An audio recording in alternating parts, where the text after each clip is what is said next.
Welcome to Reel It In. I'm your host, Donovan Hayes. It's been a chaotic scene of film recently. Some really great, some, well, yeah. But that doesn't stop me from talking about the films that you should most certainly check out yourselves.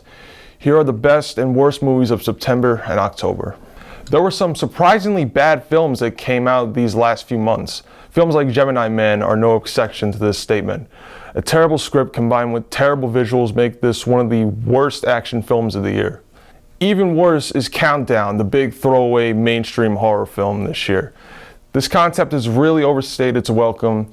Phone apps this time, it's really kind of a joke, quite possibly the worst script of the year.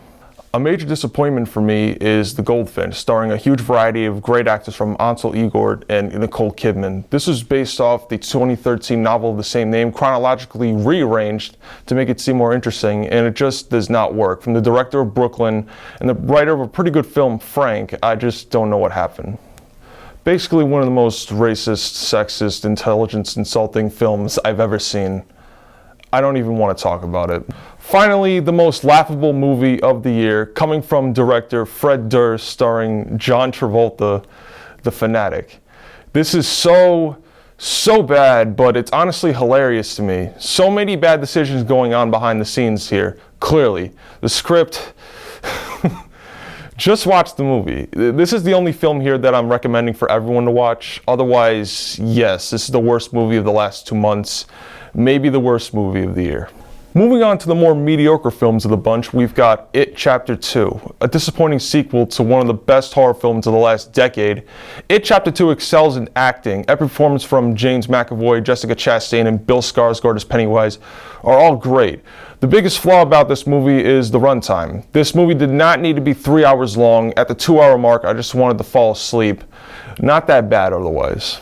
Rambo: Last Blood. This film is very overhated. Yes, I get it. The story is by the numbers and the scripting is kind of sloppy, but Stallone is great in the movie and the action is truly brutal, which is what I go to these type of films for.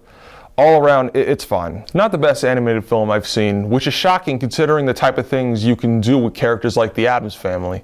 My biggest problem, however, it's not that funny, which is a major flaw. Very mediocre and sad considering the source material. Uncle Fester is still my favorite though. Zombieland: Double Tap. A sequel 10 years in the making, but why is it not that funny? The cast is great, but things seem so lesser here.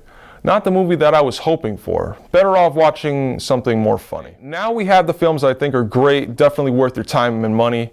First off, the wonderful and horrifyingly beautiful The Lighthouse. From the legendary production company A24, this film is filmed with some of the best performances of the entire year, both from Willem Dafoe and Robert Pattinson.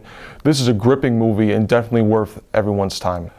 Up next is a fairly underrated horror film, Haunt, directed by the screenwriters behind A Quiet Place, a great horror film from last year. This is an unconventional film that fits perfectly with the tone of the month it was released in, with some pretty good performances. The second best animated film of the year behind Toy Story 4, Abominable, is an amazing film with gorgeous visuals.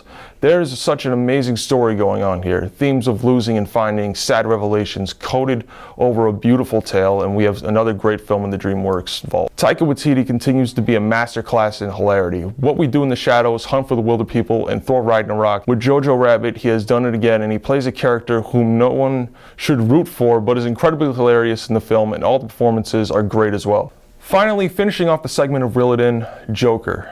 This is not a superhero movie. Don't go in expecting a film about Batman fighting Joker. What you're getting here is a brutal, dark, violent portrayal of unacceptance, rejection, and insanity, all culminating into the best character study of the year. Joaquin Phoenix has never been better. This is honestly the performance of the year. A remarkable film, almost a remake of Taxi Driver. This is a movie that I can recommend to anybody. So this is going to wrap it up for Reel It In. Next month we'll be looking at the same things, the best, mediocre, and worst films. Thank you all for watching.